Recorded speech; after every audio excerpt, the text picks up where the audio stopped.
Bonjour tout le monde, j'espère que vous allez bien. Salut Fred Bastien. Bonjour Isabelle. Merci d'être là. Un grand plaisir. Grosse émission aujourd'hui. Comme d'habitude. On reçoit encore un ministre à l'émission. Oui, qu'est-ce que tu veux? Le monde, ils veulent venir à notre show. Incontournable. Tous les gens importants sont ici à cette émission. En tout cas, vous êtes au bon endroit.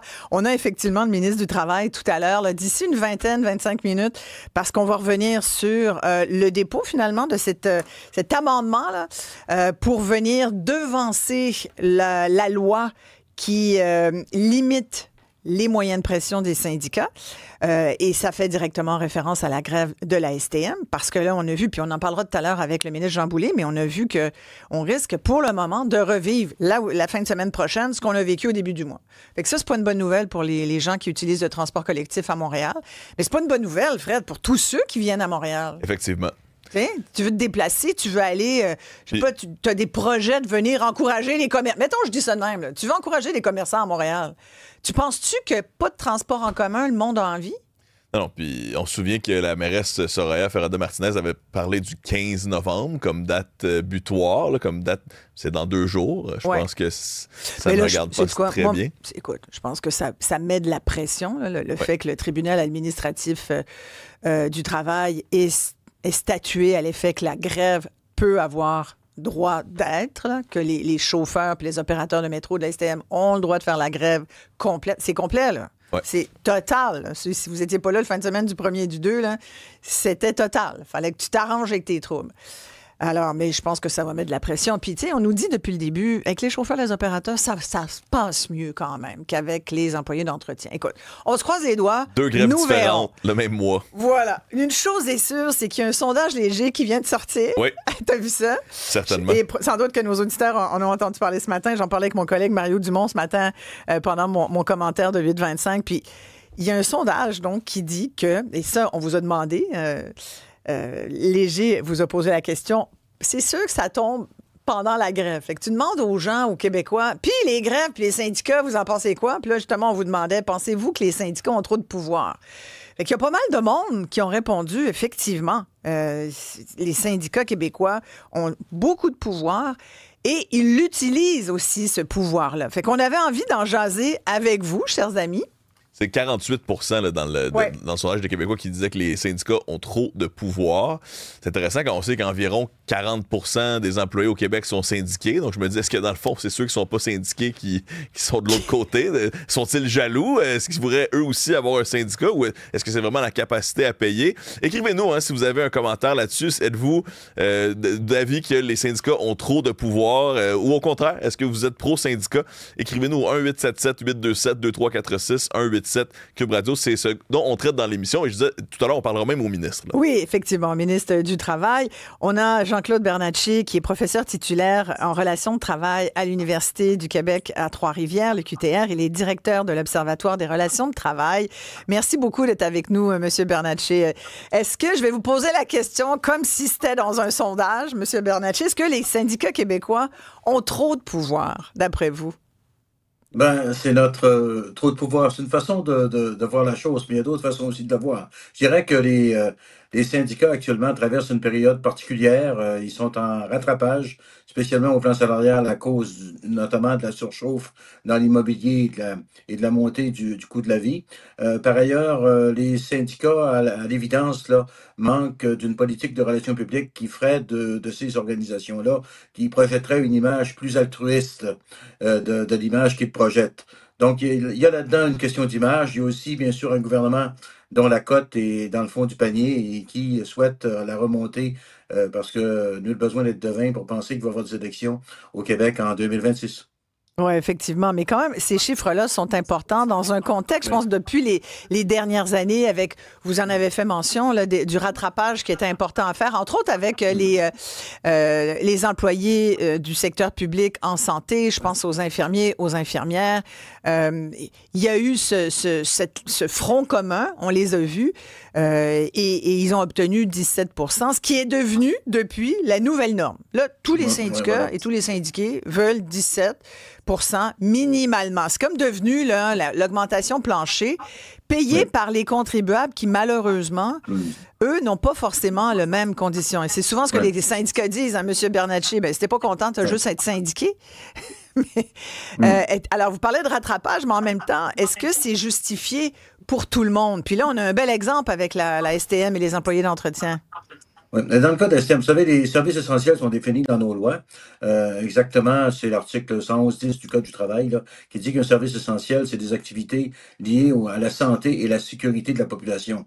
Alors, évidemment, les tribunaux sont pris avec cela. C'est pas étonnant de comprendre que le tribunal administratif du travail a permis quand même peu de services essentiels. Dans le cas de la grève de la STM, ben, il n'y avait pas beaucoup de services essentiels au fond, puisque la définition qui est prévue au code limite tout cela à la santé et sécurité. Donc, ils ont autorisé, bien sûr, le transport adapté, tout cela. Le même principe s'applique parce qu'ils ont la même définition au Code canadien du travail. S'il y a une grève au port de Montréal, vous l'avez déjà vu, il Oui. n'y a pratiquement pas de services essentiels là aussi, parce c'est la même définition des services essentiels. Santé, sécurité. Alors, ce que veut faire Jean Boulet, et qui existe d'ailleurs au fédéral, à l'article 107 du Code canadien du travail, c'est d'étirer, un peu comme de la vieille soupe au pois, parce que ça fait longtemps qu'on en parle, c'est d'étirer le concept de service essentiel à la notion de bien-être de la population. Alors là, ça peut donner des résultats particuliers. On sait que Monsieur Boulay a été quand même procureur patronal pendant 30 ans avant d'être ministre du Travail. Monsieur Legault arrive d'une entreprise, il était directeur général, je pense, de Transat. Donc tout ça pour dire qu'il y a peu d'expérience syndicale dans le gouvernement actuellement. Il serait heureux, à mon avis, qu'il réussisse à entrer quelqu'un qui arrive du syndicalisme pour faire une sorte d'amalgame qui fasse en Ouais. sorte que les syndicats soient moins méfiants à l'endroit du gouvernement. Parce que le gouvernement est là pour projeter une image d'équité, de justice et d'impartialité. Alors, c'est pas le cas actuellement. Mais Mais cela étant même dit, si, oui, allez-y, ben pour faire du pouce sur ce que vous venez de dire, j'ai l'impression, puis des collègues ont écrit là-dessus, entre autres, qu'il y a peut-être, si on pense aux syndicats, entre guillemets, là, aux fédérations de médecins, c'est sûr que le ministre Dubé se fait vertement critiquer pour sa façon de faire, mais en ce qui concerne le ministre du Travail, Jean Boulet, il y a comme une autre lecture. Les gens voient quand même que ouais, c'est pas un rentre-dedans. D'ailleurs, je l'écoutais tout à l'heure, puis probablement qu'il va nous le dire dans une vingtaine de ouais. minutes, qu'il remercie les syndicats des employés d'entretien d'avoir fait cette trêve depuis hier pour permettre aux usagers de reprendre les moyens de transport. Fait que dès qu'il y a l'occasion, il remercie les syndicats. Oui, C'est pas la même attitude du tout. J'ai l'impression qu'il est quand c'est même ça. plus à l'écoute. Avez-vous cette impression-là aussi? Oui, j'ai rien contre le ministre Jean Boulet, évidemment. Par ailleurs, vous savez, au Québec, c'est assez curieux de le penser, le gouvernement du Québec s'est déjà objecté à la grève partielle. Je me demande pourquoi parce que les syndicats n'ont pas le choix de faire ou la grève totale, Ouais. générale totale, mais ils peuvent pas faire la grève partielle. Le gouvernement du Québec s'est déjà objecté à cela dans une stratégie qui provenait du syndicat des fonctionnaires provinciaux.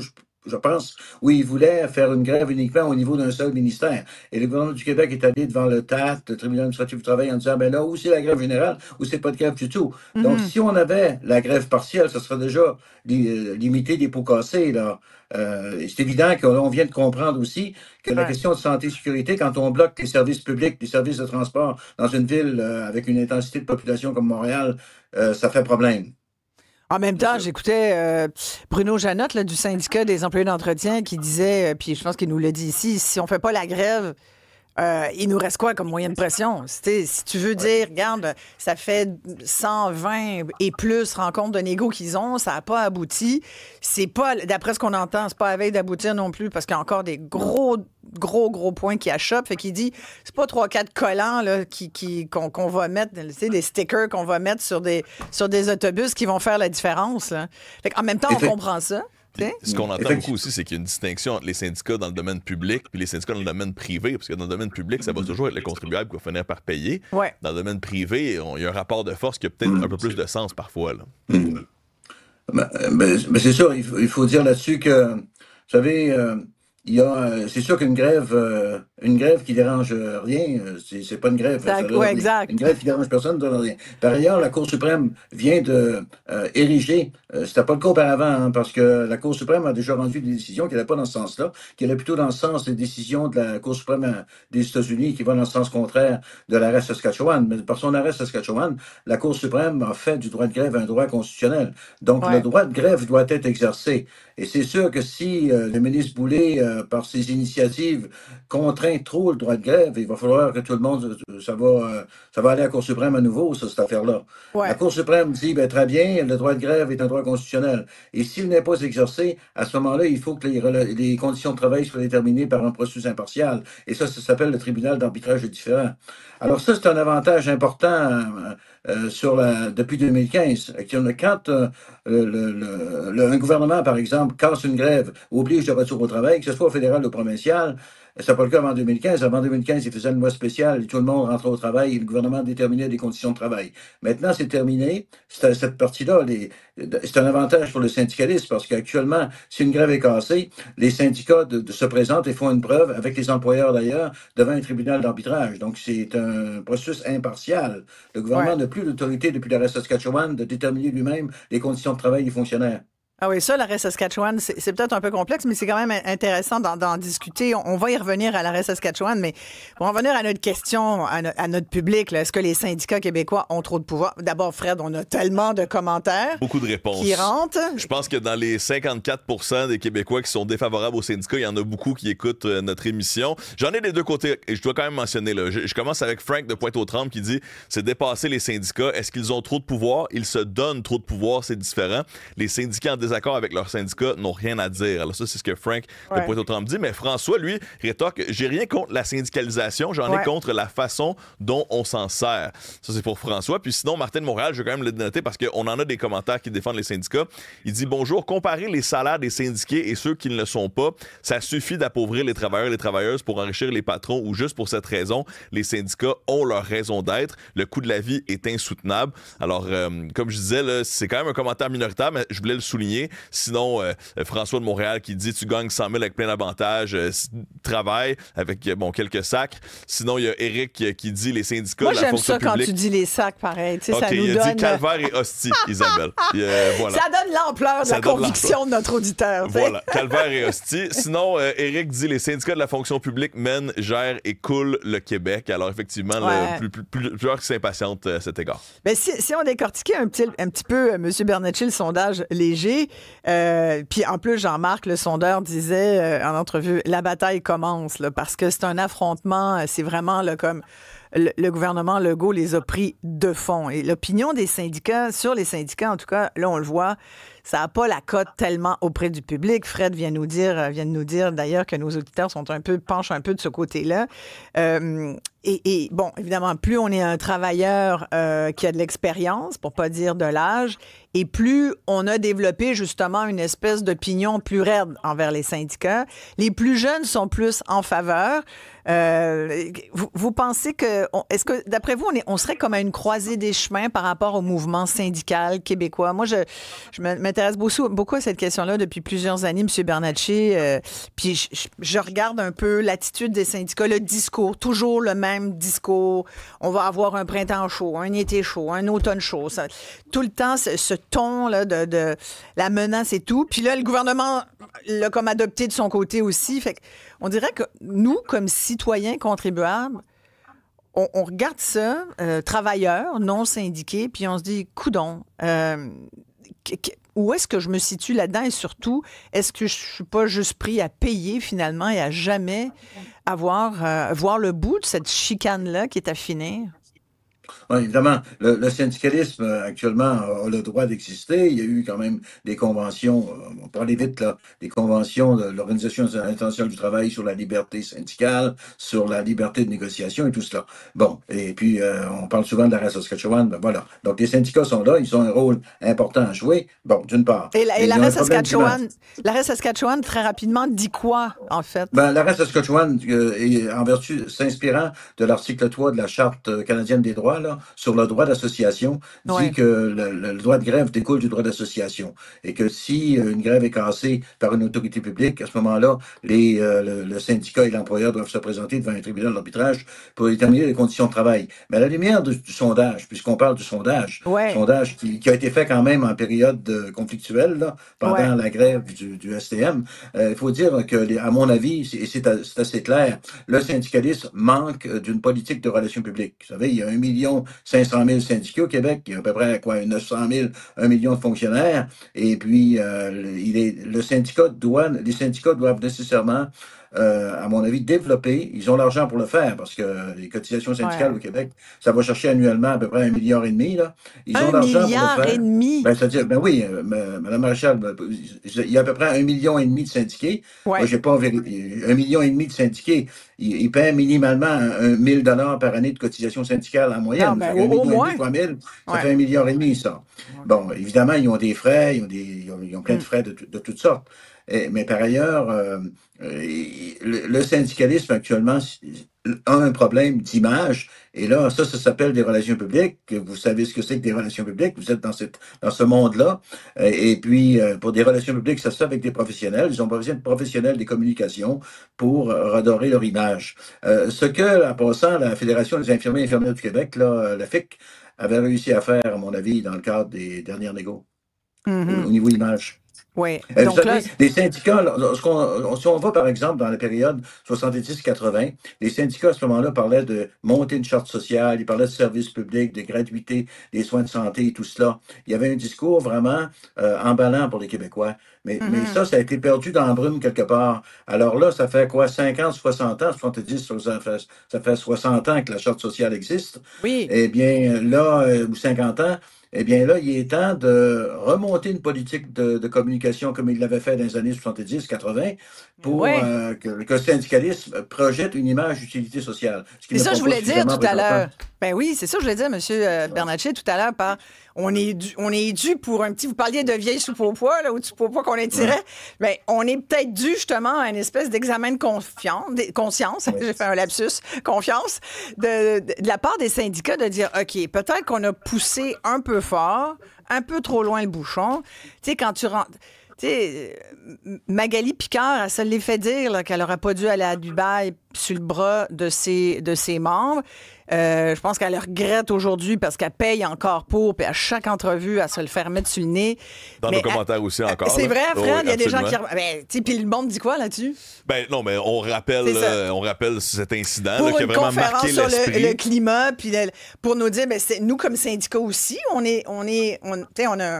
on a notre mot à dire là-dessus, mais tant qu'à ça, comme syndicat, t'as ton mot à dire sur à peu près tous les dossiers. Puis ça ramène, c'est ça, la question du progrès social versus les droits des travailleurs carrément, et les impacts sur les conventions collectives. Je vois quelqu'un qui nous écrit, là, ces dernières années, je vois que les syndicats exagèrent dans leurs demandes et ceux-ci sont acceptés. Par exemple, dans le domaine de la construction, avec une augmentation de 25% sur 5 ans, personne ne pourra se payer leurs services. Étienne Lamontérégie qui ramène l'exemple des mineurs dans les années 1800 et dit « Ça empêchait le patron de se faire de l'argent en faisant la grève. » Mais un syndicat du serveur public peut paralyser une ville entière ou presque. Il me semble que ce sont deux extrêmes. Il devrait avoir une place où loger entre les deux. Normand de Saint-Eustache qui rappelle que sans syndicat, il n'y aurait jamais eu de classe moyenne. Et François de Montréal qui dit « J'espère qu'on est à la croisée des chemins sur les syndicats. La vache à lait donne du lait en poudre. » Ouais, puis on le coupe avec de l'eau. Voilà, avec de l'eau, le lait qu'on coupe avec de l'eau comme la soupe au pois, effectivement. Isabelle. Exactement. On fait référence à Daniel qui nous écrivait il y a 2 jours pour nous dire qu'on parlait du fait que les gens ont de moins en moins, M. Bernatchez, de possibilités de boucler leur fin de mois. On sait, il y a des sondages qui sont sortis il n'y a pas longtemps pour nous rappeler qu'on est, en moyenne, les Québécois sont à 200 $ de ne pas être capable de payer leurs factures, de l'insolvabilité. Là, tu n'es plus solvable. Là, c'est les créanciers qui t'appellent. Ça, c'est pas drôle. Fait qu'en même temps, les gens, ils ont une capacité limitée à payer. Puis là, ça crée... Tu sais, on parle de classe moyenne. C'est intéressant tout ce débat-là. Puis moi, j'ai fait plusieurs documentaires sur la classe moyenne. C'est comme un de mes sujets favoris de m'intéresser à tous ces travailleurs contribuables qui, au fil des ans, se trouvent à être obligés de payer les conventions, les augmentations salariales des autres. Puis, il y a un moment donné, ça finit par être une injustice. Avez-vous un peu cette conclusion-là, vous aussi? Vous savez, Mme Maréchal, moi, je crois que les Québécois, de manière générale, et ça inclut bien sûr le monde syndiqué, parce que le Québec est l'État le plus syndicalisé en Amérique du Nord, avec son 39-40 %. Je crois que les Québécois doivent travailler mieux, d'une part. On parle de système. C'est un peuple vaillant, on est un peuple vaillant. Mais on doit travailler mieux. On doit travailler en travaillant mieux, on va travailler à meilleur coût. Tu sais, quand on regarde notre construction, les travailleurs de la construction sont de très bons travailleurs, mais je pense que notre modèle de construction a été monté par le Bill 250. Ça remonte à 1967-1968. Ça a du poil tout autour, cette affaire-là, c'est vieux. Et quand on compare notre modèle de construction avec le modèle en Ontario, on se rend compte tout de suite qu'en Ontario, ils construisent plus vite. ils construisent aussi à meilleur coût parce qu'ils ont un système avec Ouais, plus de flexibilité. Alors, ouais. quand M. Legault parle de flexibilité, moi, je suis là-dessus, il y a moyen d'être plus flexible et en même temps d'avoir des emplois qui sont décents, qui donnent un salaire correct, qui permettent aux jeunes d'espérer un avenir meilleur. Ouais. En même temps, les gens le disent, là. Va falloir là, qu'ils mettent de l'eau dans leur vin, certainement, les syndicats. Puis il y a même des syndiqués qui n'ont aucune idée de combien ils payent. Vous parliez de cotisation, puis ça fait partie, en tout cas, même des résultats du sondage. Les gens disent ils ont trop de pouvoir, ils l'utilisent trop.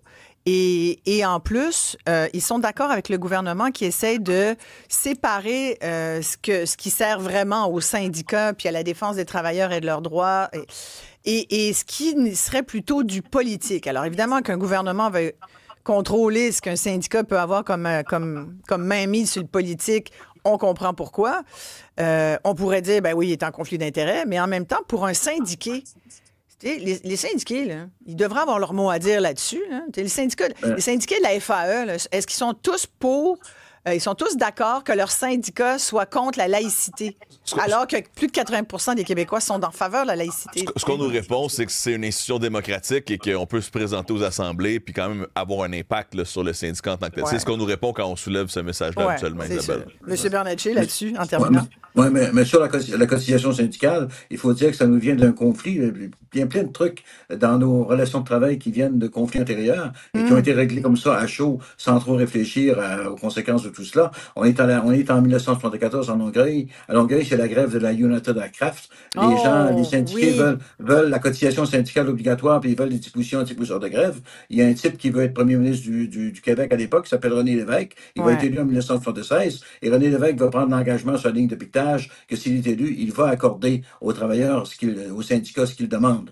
Alors, finalement, il est élu, il l'accorde. Cela étant dit, la cotisation syndicale volontaire, ça existe dans plein de pays du monde. Mais je peux vous donner par exemple, si on va dans les pays scandinaves, la cotisation syndicale est volontaire et le taux de syndicalisation fluctue entre 50 et 70%. Mais ils ont un modèle de relation de travail qui permet que la cotisation syndicale soit volontaire. Ils ont des syndicats très responsabilisés qui gèrent, par exemple, des caisses de retraite. Ils ont un droit de vote au conseil d'administration des entreprises. Ils font aussi des accords de branche là-bas. Donc, il y a des systèmes qui fonctionnent bien, moins de conflits d'ici. En passant, les pays scandinaves ont plus de richesses que le Canada, qui a un peu dégringolé au niveau du rang, là, des rangs à l'indice de développement humain de l'ONU. On est passé du 2e rang au 16e rang en l'espace de 20 ans. Donc, cela étant dit, moi, je crois que je n'ai rien contre la cotisation syndicale comme telle obligatoire, là, a priori.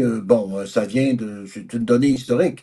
Mais ce qui est important, c'est qu'on ait une classe moyenne qui soit correcte, qu'on soit sans doute plus flexible dans notre production. On doit gagner de la flexibilité, on doit gagner de la productivité, mais on a un système qui, jusqu'à date, a fonctionné, mais il faut le réévaluer, il faut le réviser. Il faut, à mon avis, changer le modèle de relation de travail que nous avons, sans nécessairement faire tabula rasa. Et on pourrait s'interroger, notamment, je pense que le ministre du Travail pourrait penser, par exemple, tout de suite à faire en sorte que la grève partielle soit permise. Ça serait déjà un pas dans la bonne direction. Je vais lui demander dans quelques minutes, Voilà. puisque c'est notre prochain invité. Monsieur Bernatchez, merci beaucoup d'avoir pris le temps de nous expliquer tout ça. Jean-Claude Bernatchez est professeur titulaire en relations de travail à l'Université du Québec à Trois-Rivières, directeur de l'Observatoire des relations de travail. Je pense qu'il y avait d'autres commentaires qui rentraient. On va vous lire tout de suite après ceci.